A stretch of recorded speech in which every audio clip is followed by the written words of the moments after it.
Welcome students, তোমাদের সকলকে স্বাগত বিশ্ব স্টাডিওয়ালা ইউটিউব পরিবারে।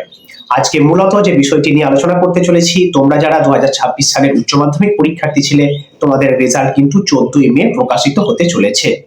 এবার রেজাল্ট তোমরা কবে হাতে পাবে, রেজাল্ট আনতে যাওয়ার সময় কোন কোন বিষয়গুলি দেখে নিতে হবে, কোন কোন জিনিস তোমাদেরকে দেওয়া হবে, আজকে থাকছে সেই সম্পর্কে সবিস্তারে আলোচনা।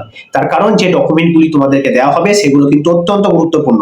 পরবর্তীকালে যখন তোমরা উচ্চশিক্ষায় শিক্ষিত হতে যাবে, মানে কোনো কলেজে ভর্তি হবে বা ইউনিভার্সিটিতে ভর্তি হবে বা কোনো রকম ডিপ্লোমা কোর্স করবে, তখন কিন্তু এই তথ্যগুলো অবশ্যই তোমাদেরকে দিতে হবে এবং এই ডকুমেন্টগুলো লাগবে। তাই ভালো করে যে কথাগুলি বলছি, যে ডকুমেন্টগুলি বলছি, সেগুলি ভালো করে দেখে নিও রেজাল্ট নেওয়ার সময়। কি কি ডকুমেন্ট বা কোন কোন কাগজগুলো দেখে নিতে হবে, মন দিয়ে শুনে নাও। দেখো, সর্বপ্রথম তোমরা তোমাদের স্কুলের শিক্ষক মহাশয়দের সাথে একটু যোগাযোগ করে নিও যে তোমাদেরকে রেজাল্ট কবে দেওয়া হবে। 14 তারিখ রেজাল্ট প্রকাশিত হচ্ছে, অনেক স্কুল কিন্তু 14 তারিখ রেজাল্ট দিচ্ছে না, তারা ছাত্রছাত্রীদেরকে বলছে 15 তারিখ এসে তোমরা রেজাল্ট নিয়ে যেও। আবার বিভিন্ন স্কুল 14 তারিখেই কিন্তু রেজাল্ট দিয়ে দিচ্ছে, বিকেলের দিকে 3টে-4টের দিকে কিন্তু ছাত্রছাত্রীদের আসতে বলছে এবং রেজাল্ট তাদের হাতে তুলে দিচ্ছে। তাই তোমার স্কুল কি করবে সেটি তোমাকে কিন্তু স্কুলের সাথে যোগাযোগ করে একটু জেনে নিতে হবে। ক্লিয়ার? স্কুল কিন্তু তোমাদের রেজাল্ট এবং পাস সার্টিফিকেট 14 তারিখেই পেয়ে যাবে, কিন্তু ছাত্রছাত্রীদেরকে মানে তোমাদেরকে কবে দেবে এটি তোমাদের একটু জেনে নিতে হবে। ক্লিয়ার হলো? এবার হচ্ছে যেদিন তুমি তোমার রেজাল্ট আনতে যাবে সেদিন তোমাকে কি কি দেওয়া হবে, ভালো করে শুনবে। তোমাকে দেওয়া হবে তোমার উচ্চ মাধ্যমিকের রেজাল্ট, দেওয়া হবে উচ্চ মাধ্যমিক পাস সার্টিফিকেট, আর একটি গুরুত্বপূর্ণ জিনিস তোমাকে দেওয়া হবে যেটা হচ্ছে স্কুল লিভিং সার্টিফিকেট। এই তিনটি জিনিস তোমাকে কিন্তু যত্ন সহকারে স্কুল থেকে গ্রহণ করতে হবে। তুমি রেজাল্ট অনলাইনে যেটি দেখেছো, আমি যেভাবে বলে দিয়েছিলাম, যদি কোনো অসুবিধা না হয় আশা করি দেখে নেবে তোমরা।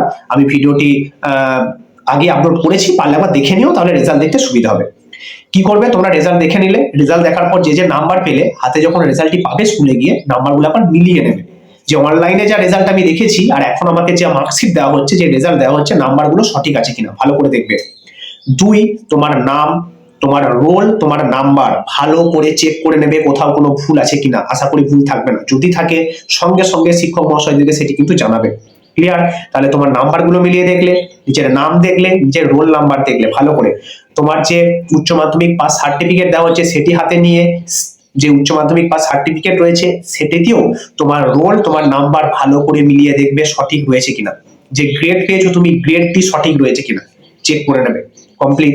নেক্সট হচ্ছে স্কুল লিভিং সার্টিফিকেট, অত্যন্ত গুরুত্বপূর্ণ। তুমি যখন পরবর্তীকালে কলেজে ভর্তি হতে যাবে তখন এই স্কুল লিভিং সার্টিফিকেটের জেরক্স কপি কিন্তু তোমাকে চাইবেই। ঠিক আছে? তাই স্কুল লিভিং সার্টিফিকেটটি সংগ্রহ করবে, সেখানে তোমার নাম লেখা থাকবে, তোমার বাবার নাম লেখা থাকবে, তুমি কত বছর এই স্কুলে পড়লে সেটিও কিন্তু উল্লেখ থাকবে। ভালো করে স্কুল লিভিং সার্টিফিকেটটি স্কুল থেকে সংগ্রহ করবে, স্কুল লিভিং সার্টিফিকেটটি যত্ন করে নিজের কাছে রেখে দেবে। কোথাও কখনো স্কুল লিভিং সার্টিফিকেটটি অরিজিনাল জমা দেবে না। ঠিক যেমন তোমার মাধ্যমিকের রেজাল্ট, মাধ্যমিক পাস সার্টিফিকেট, উচ্চ মাধ্যমিকের রেজাল্ট, উচ্চ মাধ্যমিক পাস সার্টিফিকেট সংগ্রহ করে রাখো, ঠিক তেমনই স্কুল লিভিং সার্টিফিকেটটিও কিন্তু নিজের কাছে যত্ন করে রেখে দেবে। স্কুল লিভিং সার্টিফিকেট অরিজিনাল কোথাও জমা দেবে না, কোথাও চাইলে জাস্ট জেরক্স কপিটি জমা দেবে। ক্লিয়ার? তাই এই 3টি ডকুমেন্টস, উচ্চ মাধ্যমিকের রেজাল্ট, উচ্চ মাধ্যমিক পাস সার্টিফিকেট আর স্কুল লিভিং সার্টিফিকেট, এই 3টি সার্টিফিকেট তোমাদের স্কুল থেকে দেওয়া হবে। যত্ন সহকারে নিজেদের কাছে কিন্তু রেখে দিও, পরবর্তীকালে কাজে লাগবে। আর যে জিনিসগুলি বললাম ভালো করে দেখো, কোথাও যেন কোনো স্পেলিং বা বানানের ভুল না থাকে। বোঝা গেছে? তো এই ছিল একটা গুরুত্বপূর্ণ আপডেট তোমাদের জন্য।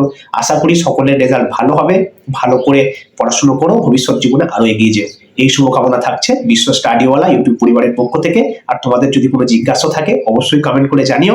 তোমাদের মনে কোনো সংশয় থাকলে অবশ্যই আমরা সেটি দূর করার চেষ্টা করব। সকলে ভালো থেকো, সুস্থ থেকো।